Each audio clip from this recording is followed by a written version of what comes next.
there is more content out there. I believe content is really media, and that is an extension of your traditional media. And that, so this is a form of media, if you will. The podcast that you're listening to, the book, that's all media to me, right? Yep. So there's more media out there than ever. How does someone grab the attention of a user base that they want, that they believe there is a ton of value to provide, but they don't know how to kind of pull them and get them to consume? It definitely is harder than ever, I think, to do that. There's more noise. Like you said, there's the traditional media that we were all aware of, but there's also, a million Facebook pages or YouTube channels or whatever, fill in the blank. So the first thing to do is, like you said, provide value to these people. What does that value look like? And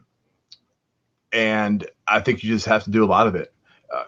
I've been able to build up a pretty decent sized following for myself, but it, first of all, didn't happen overnight. And second of all, because it didn't happen overnight, it was, constantly putting out new content, what's working, what's not working, what is in line with what my brand values are. What are those brand values? What are the decisions I'm going to make moving forward that are aligned with that, so that the content I'm putting out there, a lot of people go for the low hanging fruit, for the 3 or 4 or 5 years ago is the listicle stuff. I told myself I would never really, like the top 10 places to eat in Miami, Florida. Right. And I'm not saying that I've done a few things like that. But getting caught in that trap, I think, what's the goal? Is the goal of me producing this content to get 10,000 views or 100,000 views? I mean, my most popular article, Dear Chefs. Probably been read, I don't know, 5, 6, 7 million times. I'm not sure, but every single thing I've put out since then, in terms of written work, has come far below that. So if the goal is to hit certain metrics or to go viral, then you're kind of missing the opportunity to actually do work that matters. If you do work that matters over time, I firmly believe that over time it will find the people that need it.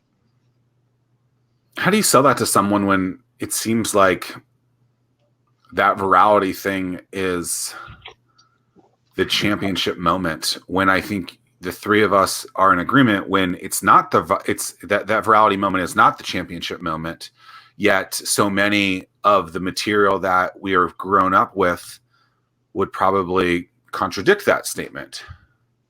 Well, when that first article went viral, it was the championship moment. I was like, I freaking made it. Like, yeah, I was on. You got your own Medium t-shirt. It was amazing, dude. Yeah, I totally forgot about that. Yeah, medium.com, where I posted the blog. Yeah, not a medium size. We know that you're a large, not a medium. Yeah, it probably was a medium back then. But they sent me a whole package, and I'm at the number one on the whole site, right? And on Medium, yeah, I was the number one on the whole site. And on Medium, you can see in real time the numbers, and like I refresh it kind of right in like the heart of it, and it's like refresh it, and a few 20 seconds later there's another 100 views or 200 views. I'm like, I've made it. But is that still a thing? Do they have?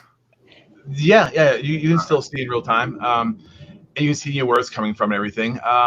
But then you take a step back and or you have a little bit of time elapsed, then you realize, like, all right, well, there's still the next thing to put out there. And you have to be okay with that not getting the same traction. Now, if it does get the traction, it makes for other things to catch on a little bit easier. Like, it's been easier for me to get social sharing, to whether it's in social media or like through my blog type stuff, because I've been able to gain a little bit of credibility through that. But that happened in 2014.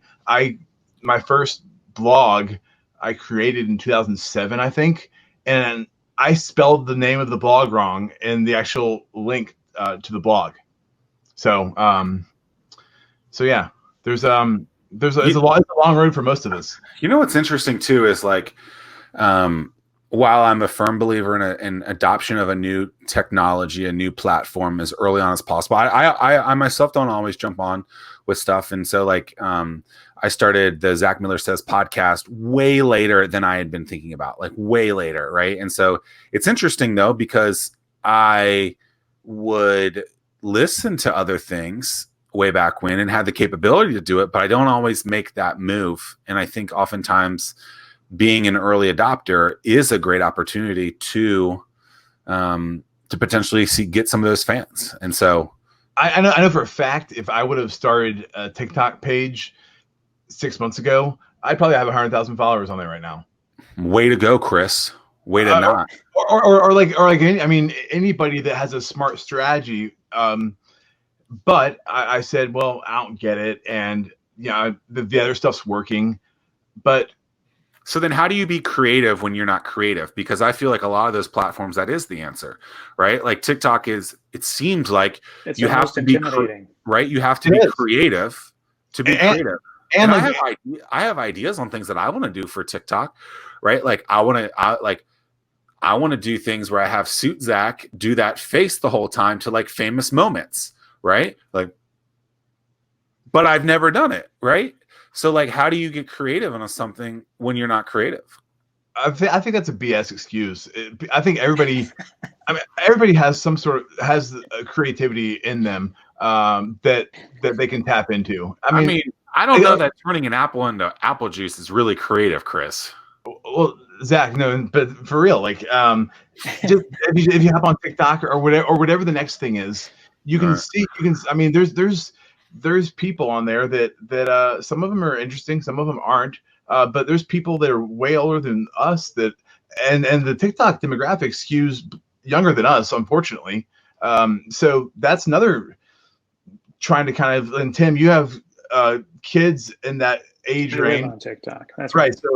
So you maybe understand it a little bit better than a lot of people our ages might. But getting in that kind of mindset is hard too. But I think you have to put stuff out there that doesn't work, and then you find stuff that does work, and it's and then like when you have 18 followers on TikTok, it doesn't really matter.